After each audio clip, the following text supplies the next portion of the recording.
I'm here with Carlos Tavares, the CEO of PSA, and of course the owner of Opel as well. And you're showcasing one of your new electric offerings here, the Corsa E. What kind of pickup rate do you expect, take rate do you expect for the electric products in general? I think it's still a challenge for us to forecast that kind of thing. I think it's obvious that people are now getting used to electric vehicles. They are looking for the charging network. They are expecting a higher density of this charging network. And I think that the pickup on pure electric vehicles will depend on affordability.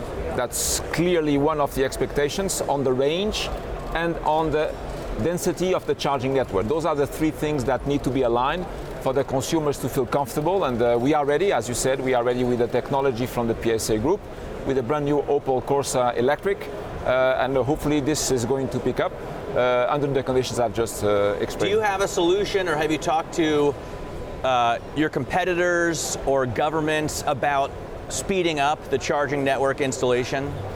Of course, we are doing that, and it is the mission of the European Automotive Association that I'm currently leading. And of course, this is what we are telling them.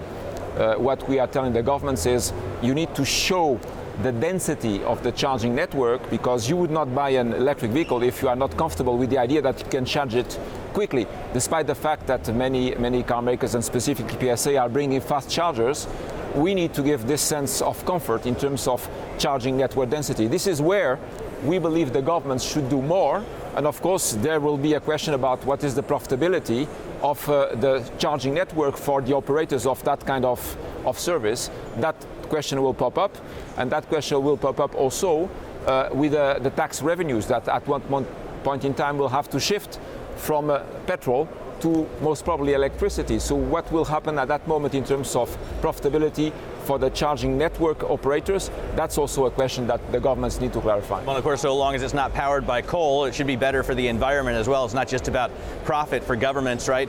What about the battery supply situation? You've proposed building a European champion for batteries. How's that look? Well, that's a project that we support at PSA. We think it's a great initiative. We think it should have been decided 10 years ago, but still it's a good initiative, and currently we are waiting for the approval from the European Union, because as you know, this kind of support to the industry needs to be approved at the highest level of the European Commission, and so far we didn't get that feedback, but it is expected to come in a few months ahead. What about the margin picture? I mean, you had record first half profit margins at PSA, but this kind of vehicle puts pressure, I would guess, on those margins, electric vehicles. You are right. Either it puts pressure on the margins, or it would put pressure on the purchasing power of our customers, because sustainable mobility, at least as a starter, will be more expensive than conventional mobility. So this is something that people need to recognize. It is their decision to move in this direction, and of course we support that. We are here to make sure that we serve the communities in which we operate. But while the volumes are not very high, of course, this mobility will be more expensive. That's the reason why, from that perspective, also from a strategic perspective for our industry, we believe it's best to have a battery supply in Europe for the battery cells, and that's the reason why we are supporting this initiative. But we need to expect that, of course, this mobility will be more expensive. And you will notice that very few OEMs have already announced the pricing of their EVs, which is not the case of the Opel Corsa, for which the pricing has already been announced. How much? A little bit less than 30,000 euros. Now, you got the margin pressure, you've also got slumping car sales in Europe, your most important market, in China.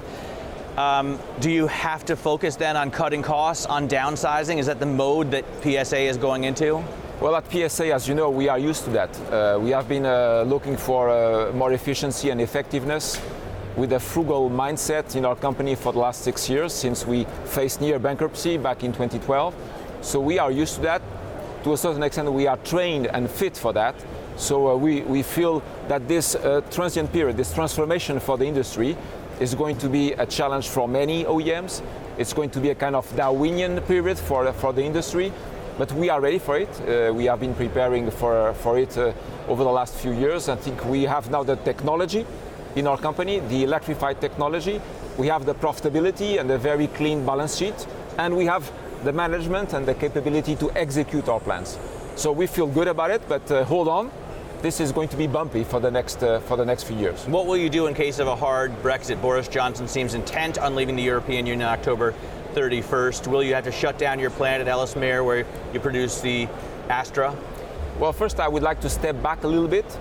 I think from a pure ethical perspective, it is not acceptable to have a no-deal situation. We believe that good sense should prevail. Open-minded, compromise sense of what is happening needs to pop up. And it's not acceptable to just have two opposite positions where people show their muscles and then let the two trains crash against each other. That's not acceptable from an ethical viewpoint. As a European citizen, I do not accept that Brexit could happen without a deal. So I'm here appealing to the leaders to demonstrate their good sense and their open and flexible mindset. This is something that must happen. So I don't want to consider a no-deal Brexit. I think that doesn't make sense for the people, doesn't make sense for the Brits, does not make sense for continental Europeans. That's number one. Then if bad things happen, which hopefully will not happen, then we'll adapt to that. We are able to adapt. We have been working with our union partners in the UK. I must say that we are very pleased by the good sense, the open mindset of our union partners in the UK. We have been doing the good things in our plans to make them more competitive, to catch up with the rest of the industry. So now we need a deal in the Brexit, of course.